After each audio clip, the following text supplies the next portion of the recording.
Bienvenue dans Les Filles d'Olympe, podcast intime et politique.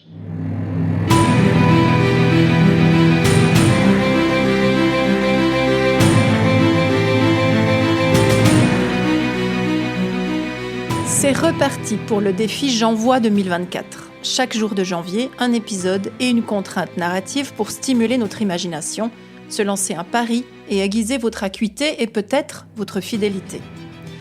J'y participe pour la seconde fois avec une quarantaine de collègues de l'Académie du podcast.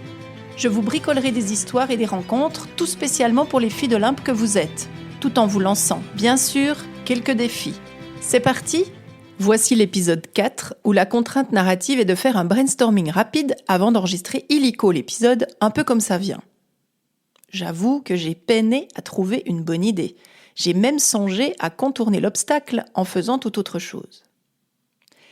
Et puis, mon lave-vaisselle est tombé en panne. Et je me suis retrouvée en train de faire la vaisselle à la main. Ça faisait 1000 ans que ça ne m'était pas arrivé. Ou alors de temps en temps pour 2 assiettes, 3 tasses, chez mon amoureux qui refuse d'utiliser cette machine parce qu'à son avis, et avec raison certainement, elle est beaucoup trop consommatrice d'énergie. J'étais donc là et je faisais la vaisselle. Je frottais les restes de repas d'hier soir, passés avec de vieux amis, et mes pensées se sont mises à flotter. Je ne sais pas pour vous, mais à ce moment-là, j'ai réalisé qu'en fait c'était assez rare, ces moments où les mains et le corps sont suffisamment prisonniers pour que l'esprit soit le seul à pouvoir se mettre à vagabonder. Ça existe en conduisant une voiture, en tout cas dans mon cas, ça existe en faisant le ménage, ou alors en accomplissant des tâches assez utilitaires. Mais pour le reste, pour les promenades en forêt, pour les balades méditatives ou non, pour le sport, pour toutes les autres activités qu'on peut faire dans notre vie, ça marche aussi, mais on peut en tout temps changer d'activité. Ou alors, surtout, a priori, on a choisi de faire ces activités-là. On n'a donc pas cette sensation, je n'ai donc pas en tout cas cette sensation de me sentir prisonnière. C'est pas tout à fait le cas quand tu as les mains dans l'eau de vaisselle, que tout est mouillé, que s'interrompre, ça veut dire sécher ses mains, sortir, bref, vous voyez un peu la situation. D'abord, ça m'a amusée. Je me suis dit, si déjà, autant en profiter pour méditer un peu. Et puis, j'ai réalisé le temps que ça prenait. Le temps que ça allait encore me prendre. Le temps que j'aurais pu mettre au service d'autre chose. Et c'est là que j'ai pensé aussi à tous ces trucs que j'avais oublié de faire et que je rêvais de galoper faire illico, même les plus chiants, pour échapper à cette corvée. C'est à ce moment-là que j'ai pensé à ces générations de femmes qui n'avaient pas du tout eu le choix. Pas du tout. Qui n'avaient pas eu mon choix.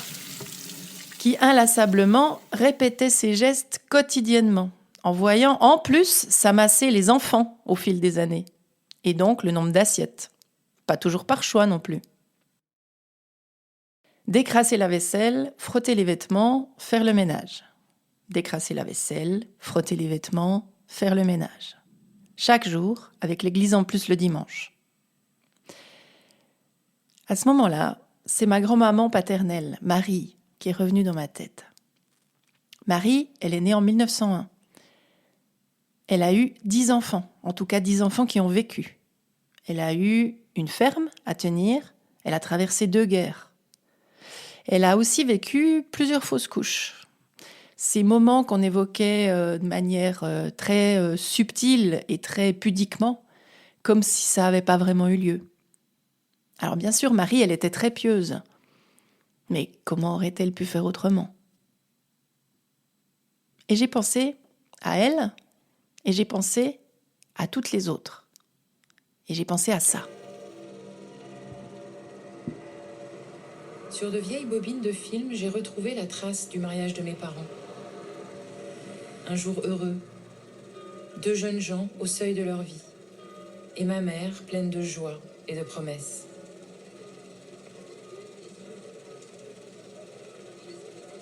Pourtant, quand bien plus tard elle a écrit ses mémoires, son récit s'arrêtait cette année-là, en 1960. Quand je lui ai demandé pourquoi, elle m'a répondu « Après, ce n'est plus intéressant. Elle était devenue femme au foyer. La voix que vous entendez, c'est celle de Michel Dominici.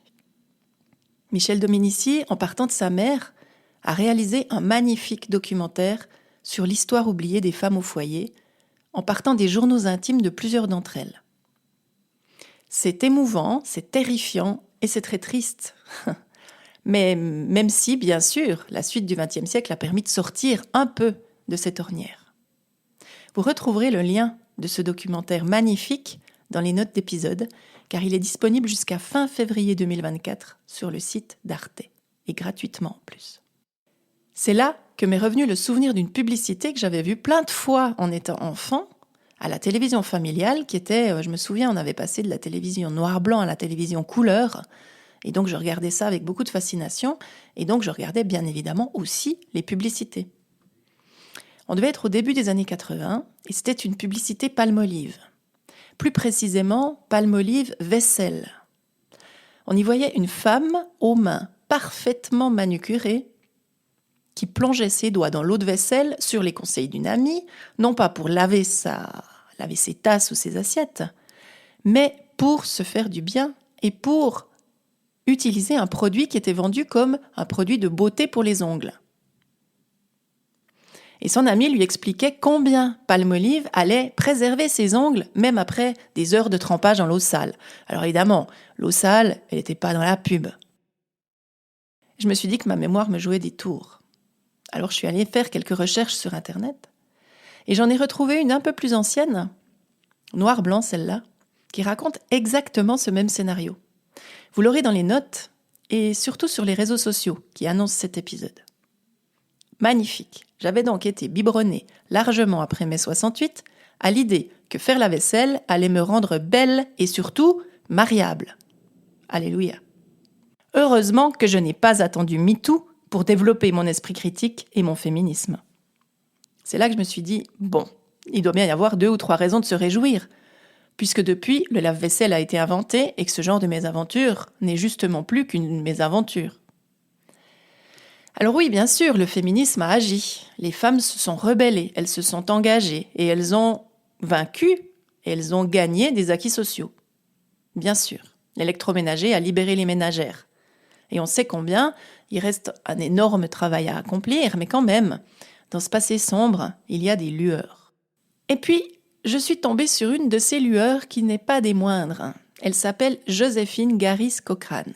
Joséphine Garis Cochrane, connue comme Joséphine Cochrane, bien entendu, puisqu'elle n'est connue que sous le nom de son mari, est une Américaine. Elle est née dans l'Ohio en 1839.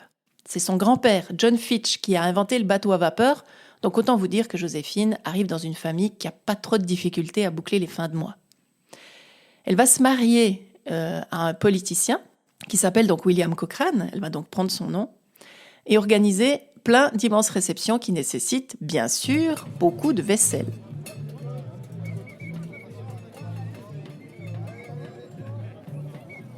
Alors Joséphine, elle a du personnel, pas question qu'elle plonge elle-même ses mains dans l'eau sale à la fin des soirées mondaines qu'elle supervise, et qu'elle anime même peut-être.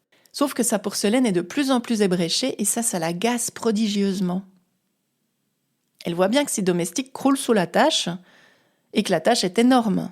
Que faire toute cette vaisselle après une soirée, c'est évidemment le genre de choses qu'on ne montre jamais à personne, mais c'est un travail colossal. Alors, elle décide de créer une machine pour laver la vaisselle. Et on lui prête cette phrase. Elle aurait dit « Si personne ne veut inventer de machine à laver la vaisselle, je le ferai moi-même. » Alors évidemment, on est dans les années 1800, alors elle est née, on l'a dit, elle est née en 1839, là elle a quand même quelques années de plus. On est dans les années 1880, quelque chose dans ce genre-là. Évidemment que les femmes n'étaient pas promises à un avenir de conception d'appareils techniques et logistiques, évidemment. Ce n'était pas exactement l'avenir qu'on leur promettait. Mais elle, Joséphine, elle va le faire. Elle va se mettre à mesurer ses plats, elle va construire des compartiments pour les déposer, et elle va déposer un brevet. Ah, mais non, bien sûr que non, c'est son mari qui va déposer le brevet, évidemment. William Cochrane dépose le premier brevet de machine à laver la vaisselle. Alors, William, il a le bon goût ou le mauvais goût, c'est selon, de mourir peu de temps après, en lui laissant en plus des dettes. Alors, Joséphine, elle se met à avoir un petit peu le feu aux fesses. Et donc, elle reprend à son compte sa propre invention, ce qui paraît complètement logique. Et elle va donc faire breveter le premier lave-vaisselle Cochrane à son propre nom et se mettre à en produire au fond de son jardin. D'abord, elle en produit pour ses copines, qui trouvent son invention quand même assez extraordinaire. Et elle va se mettre aussi à en produire pour des restaurants ou des hôtels qui ont besoin de ce genre d'outils. Et c'est là qu'elle va réaliser peu à peu l'importance de son invention et l'argent qu'elle peut se faire à travers cette invention, bien sûr. Alors en 1893-1893, elle va présenter son invention à l'Exposition universelle de Chicago et on va lui remettre un prix.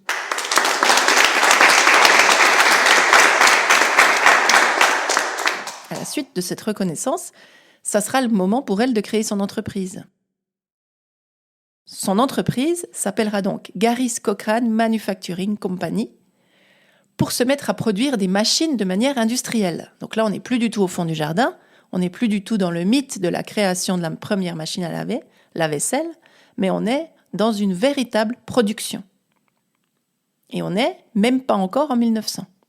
Elle va gagner très très probablement une très grosse notoriété parce que dans sa fiche Wikipédia, on retrouve un timbre postal à son effigie, c'est vous dire. Joséphine, elle va vivre jusqu'en 1913, mais son invention va lui survivre. C'est sur le modèle de son prototype qu'est conçu le lave-vaisselle que vous avez aujourd'hui dans votre cuisine. Et pour l'anecdote, son entreprise sera rachetée en 1940 par KitchenAid, qui appartient aujourd'hui au groupe Whirlpool. Autant dire, messieurs, dames, que ses descendants n'ont pas trop de difficultés à boucler les fins de mois. J'ai envie de faire de Joséphine Cochrane une fille d'Olympe, parce qu'il me semble qu'elle a absolument tous les atouts, tous les atours et toute l'histoire nécessaire pour être un modèle très très inspirant pour nous toutes. En 1889, quand elle construit sa première machine à laver la vaisselle, évidemment que personne ne peut imaginer qu'une femme va accomplir un tel exploit.